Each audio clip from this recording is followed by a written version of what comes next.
할렐루야. 오늘도 매일의 묵상을 통해서 하나님의 말씀으로 하루를 시작하시는 우리 성도님들의 삶 가운데 하나님의 놀라우신 은혜와 평강이 함께 하시기를 바랍니다. 우리 성도들은 말씀 중심의 신앙생활을 할 때 흔들리지 않는 신앙생활을 할 수가 있는 것입니다. 우리 성도들 가운데 여러 가지 신앙의 색깔이 있으시거든요. 영성이 이제 다 다른 것 같습니다. 어떤 분들은 기도를 많이 하시는 분들도 계시고, 또 찬양을 좋아하시는 분들도 계시고, 또 전도를 많이 하시는 분들도 계시죠. 나름대로 은사와 또 자질에 따라서 하나님이 쓰시는 그런 이제 방법들이 있으실 것인데요. 그런데 어떤 성도님들은 참 성경 말씀을 굉장히 사랑하시는 분들이 계십니다. 그런 성도님들의 특징은 참 흔들리지 않는 신앙생활을 한다라는 것이죠. 인생의 여러 가지 풍랑을 만나고 많은 시험을 당할지라도 그런 시험 가운데에서 그 모든 어려움을 꿋꿋이 잘 이겨나가시는 그러한 모습을 볼 수가 있다라는 것입니다. 그렇기 때문에 다양한 신앙의 어떤 장점과 은사를 가지고 하나님의 일을 하는 것도 중요하지만 가장 근본적으로 우리가 하나님의 말씀 중심으로 신앙생활을 한다는 것이 굉장히 중요한 것입니다. 왜냐하면 말씀이 있는 성도는 흔들리지가 않거든요. 인생의 풍랑이 닥칠 때에 결코 흔들리지 않는 믿음을 가질 수 있다는 것입니다. 예수님을 떠나지 않는 그런 믿음을 가질 수가 있는 것이죠.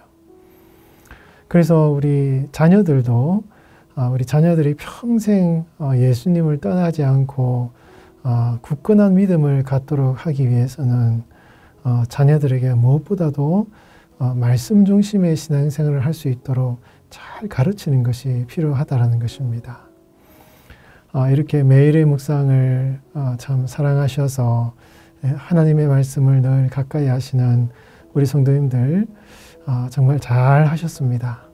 여러분 매일 하나님의 말씀을 가까이 하시고 그 말씀 안에서 흔들리지 않는 신앙생활을 하시는 우리 성도님들이 다 되시기를 바랍니다.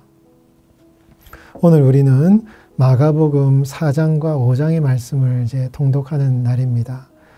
이 마가복음 4장과 5장은 예수님의 비유와 이적이 집중적으로 나오는 그런 장이라고 할 수가 있는데요. 4장은 예수님의 4가지의 이제 비유가 나오고 있고, 4장 끝에 이제 예수님께서 풍랑을 잔잔하게 하시는 이적, 그리고 5장부터는 이제 귀신을 쫓아내시고, 또 야이로의 딸을 살리시고, 또 혈루증 있는 여인을 고치시는 이러한 기적 사건들이 집중적으로 나오는 그런 장이라고 할 수가 있겠습니다. 그런데 이 2가지의 내용은 굉장한 밀접한 관련을 가지고 있습니다.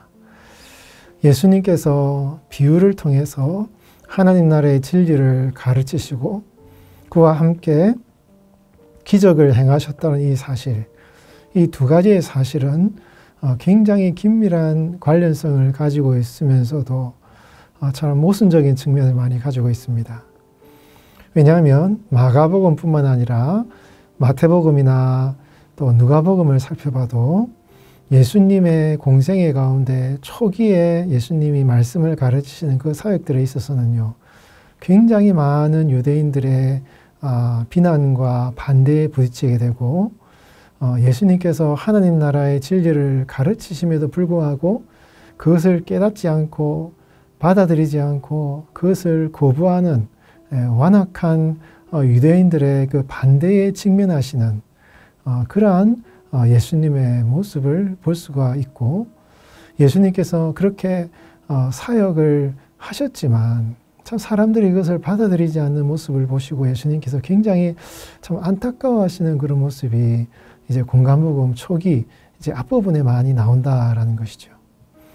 그래서 예수님께서 그 사람들의 그 무리들을 떠나셔서 이제 다른 지방으로 나아가시는 그런 내용이 오늘 본문에 나온다라는 것입니다.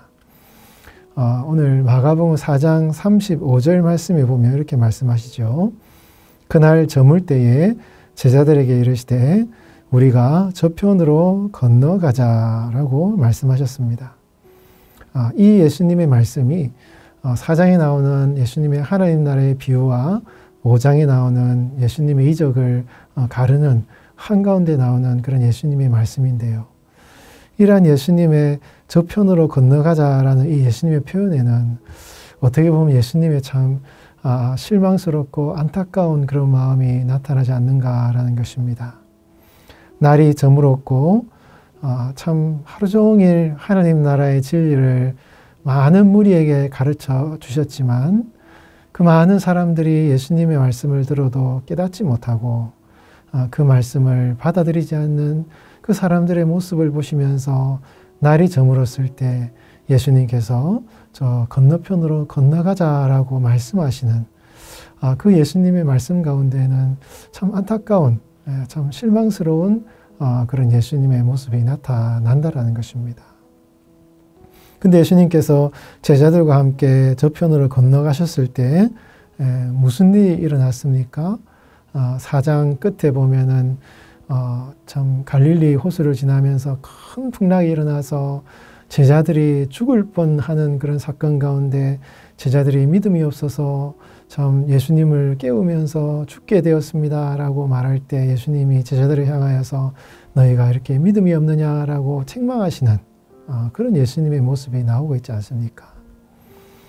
이 공간복음서 마가복음을 비롯하여서 마태복음, 누가복음 이제 공통적으로 나오는 이 예수님의 비유와 이 풍랑을 잔잔하게 하신 이 사건의 이 흐름을 통해서 우리가 깨달을 수 있는 것은 무엇입니까? 많은 말씀을 전하셨고 또 하나님 나라의 진리를 가르치셨지만 무리들은 그것을 받아들이지 않고 예수님을 따르는 제자들마저도 예수님의 말씀을 잘 믿지 못해서 그렇게 풍랑이 있는 그런 바다 한가운데에서 믿음이 없어서 그렇게 예수님을 잘 따르지 못하는 제자들의 안타까운 그런 모습을 볼 수가 있다라는 것입니다. 이런 사건들을 통해서 우리가 무엇을 깨달을 수 있습니까? 여러분, 우리의 인생에도 풍랑이 일지 않습니까? 참 원하지 않는 안타까운 그런 위기와 시험의 때가 온다라는 것입니다. 그럴 때에 여러분, 우리가 제자들이나 그 예수님의 말씀을 들으면서도 그것을 깨닫지 못했던 그 무리들처럼 그렇게 믿음 없는 사람이 되어서 인생의 위기 앞에서 흔들리고 낙심하고 절망하는 신앙생활이 아니라 정말 우리의 인생의 배 한가운데 타고 계시는 예수님을 의지하면서 믿음으로 모든 그 시험과 풍랑을 이겨나갈 수 있는 것은요, 오직 하나님의 말씀을 굳건하게 붙드는 그 성도의 말씀 중심의 신앙생활이야말로 우리 성도들을 굳건하게 만드는 인생의 풍랑 가운데서도 결코 흔들리지 않는 신앙생활을 할 수 있는 그런 성도로 만든다라는 사실을 우리는 깨닫게 된다라는 것입니다. 사랑하는 우리 성도 여러분, 우리의 삶 가운데는 참 원치 않게 여러 가지 물질적인 또 육신적인 그 관계에 있어서 많은 시험과 어려움과 힘든 일을 당하게 된다는 것이죠. 그럴 때 우리는 너무너무 참 고통스럽고 힘들고 어려운 시간을 보내게 되는 것입니다. 그럴 때 여러분, 우리를 굳게 붙드는 것은 우리 안에 살아있는 그 하나님의 말씀, 우리 예수님께서 전해주신 그 말씀의 씨앗이 우리의 마음밭에 잘 뿌려져서 30배, 60배, 100배의 열매를 맺어 그 말씀이 우리의 마음 가운데 영혼의 깊숙한 곳에 살아 움직일 때 어떠한 시험도 극복할 수 있는 그러한 성도로 살아갈 수 있다는 것입니다. 여러분, 오늘도 이 매일의 묵상의 말씀을 통해서 하루를 시작하시는 우리 성도님들께서 정말 그 말씀 중심의 신앙생활을 통해서 모든 어려움을 극복하고 예수님을 굳게 붙드는 그런 성도의 삶을 살아가시기를 바랍니다.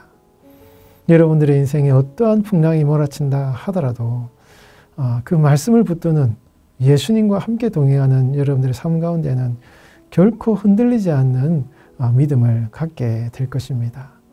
그러한 믿음으로 말씀 중심의 신앙생활을 하시는 여러분들이 되시기를 바랍니다. 오늘 본문 말씀에 보면은 씨 뿌리는 비유를 예수님이 하셨지 않습니까? 길가에 씨를 뿌렸고 돌밭에 가시밭길에 좋은 땅에 씨앗을 뿌렸습니다. 근데 예수님께서 이 말씀을 하시면서 좋은 땅에 뿌려진 사람들은 30배, 60배, 100배의 많은 열매를 맺게 될 것이라고 말씀하시면서 들을 귀 있는 자는 들으라 라는 말씀을 하십니다. 여러분, 이게 굉장히 중요한 말씀이죠. 들을 귀 있는 자는 들으라. 여러분, 귀가 없는 사람이 누가 있습니까? 다 귀가 있죠.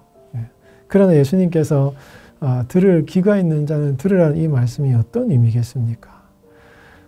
유대인들이 예수님의 말씀을 들으면서도 그것을 깨닫지 못했던 이유는 그들의 마음속에 완악한 마음이 있었다는 것이죠.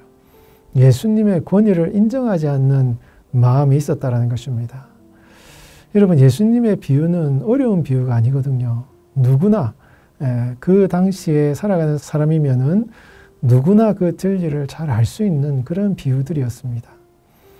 그런데 유대인들이 그 비유를 들으면서도 그것을 깨닫지 못했던 이유가 무엇입니까? 그 말을 하는 예수님의 권위를 인정하지 않았다는 것이죠.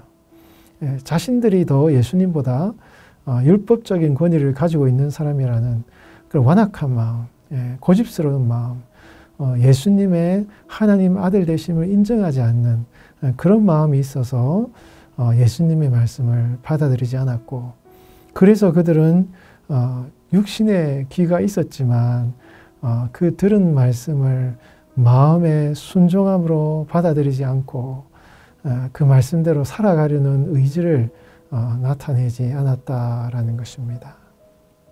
여러분, 예수님께서 씨 뿌리는 비유를 하시고 하나님 나라의 비유를 말씀하실 때 그 씨앗이 우리의 마음밭에 떨어진다는 그 사실에 대해서 우리가 들을 귀 있는 자는 들으라라는 예수님의 말씀이 어떤 의미인지 우리는 깊이 생각해 보아야 한다는 것입니다.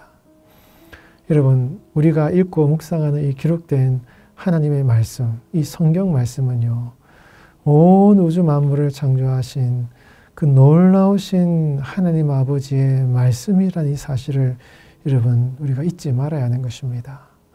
여러분, 성경은 단순히 인간의 기록이 아니거든요. 여러분, 만약에 이 성경을 대통령이 기록했다고 한번 생각을 해보시죠. 얼마나 여러분 긴장을 하며 읽겠습니까? 여러분, 대통령과 이 온 우주 만물을 창조하신 하나님과 비교할 수가 있겠습니까? 여러분, 이 성경은요, 하나님이 기록하신 책이라는 것입니다. 하나님께서 우리에게 기록하신 책이라는 것입니다. 그렇게 생각한다면 여러분, 성경을 읽을 때 어떤 마음가짐을 가져야 할까요? 정말 두려운 마음, 정말 이 말씀 앞에서 경외하는 마음, 그 말씀을 사모하는 마음으로 하나님이 어떻게 말씀하시는가 하는 것을 정말 경청하는 마음으로 여러분 듣지 않겠습니까? 혹시 여러분들이 성경을 읽으시면서 또 매일 똑같은 말씀, 읽은 말씀 또 나오는구나. 여러분, 또 그 말씀이다 하는 혹시 여러분 그런 마음이 있지는 않으십니까? 여러분, 우리가 하나님의 말씀을 읽고 묵상할 때 매일 읽고 익숙하고 똑같은 말씀이 아니라 정말 이 말씀은 하나님께서 여러분들을 위해 기록하신 온 우주 만물을 창조하신 하나님 아버지의 말씀이라는 이 사실, 이 기록된 말씀을 경외하는 마음, 그것을 정말 존중하고 그 말씀의 그 존귀함을 인정하는 그런 성도가 들을 귀 있는 성도가 된다라는 것입니다. 여러분, 매일매일 하나님의 말씀을 읽고 묵상하실 때 여러분 좋은 밭이 되시기를 바랍니다.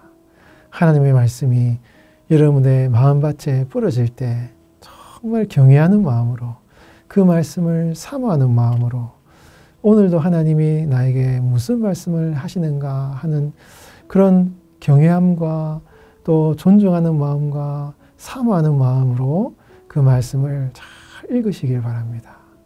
그러면 그 말씀이 여러분들의 마음밭에 잘 뿌려져서 많은 열매를 맺게 되고 그 말씀이 여러분들의 인생을 꼭 붙들 것입니다. 어떠한 풍랑 가운데서도 그 시험과 환난을 이길 수 있는 능력이 되는 말씀이 될 것입니다. 여러분, 오늘도 그 말씀 중심의 신앙생활, 그 말씀을 존중하고 그 말씀을 사랑하는 성도가 되셔서 여러분들의 삶이 어떠한 고난과 어려움 속에서도 흔들리지 않는 굳건한 신앙생활을 하시는 우리 성도님들 다 되시기를 예수님의 이름으로 축원드리겠습니다. 기도하겠습니다. 하나님 아버지, 우리에게 듣는 귀를 허락하여 주시옵소서. 성경을 기록하신 분이 바로 하나님이심을 알아서 그 말씀의 권위를 인정하고 그 말씀에 항상 순종하는 마음 자세를 가지게 하여 주시옵소서. 한 번 읽고 끝나는 것이 아니라 말씀을 묵상함이 우리의 삶의 습관이 되게 하여 주시옵소서. 말씀대로 실천하는 것이 참 어려운 삶의 환경이 있습니다. 비록 순종의 결단이 어려운 순간에도 우리에게 용기와 결단을 주셔서 그 말씀대로 살아내는 성도의 삶이 되게 하여 주시옵소서. 그리하여 말씀이 삶이 되고 삶이 말씀이 되는 은혜를 허락하셔서 어떠한 풍랑과 시험 가운데에서도 흔들리지 않는 믿음을 허락하여 주시옵소서. 연약한 성도들의 삶과 가정에 은혜를 베푸셔서 육신의 연약함 속에서도 치유의 은혜를 베풀어 주시고 물질적인 어려움 속에서도 결코 낙심치 않고 주님이 주시는 하늘의 보화를 소망하며 오늘 하루를 살아내는 우리 모든 성도들 되게 하여 주시옵소서. 지금도 살아계셔서 영원토록 우리와 함께 하시는 예수 그리스도의 이름으로 간절히 기도하옵나이다. 아멘.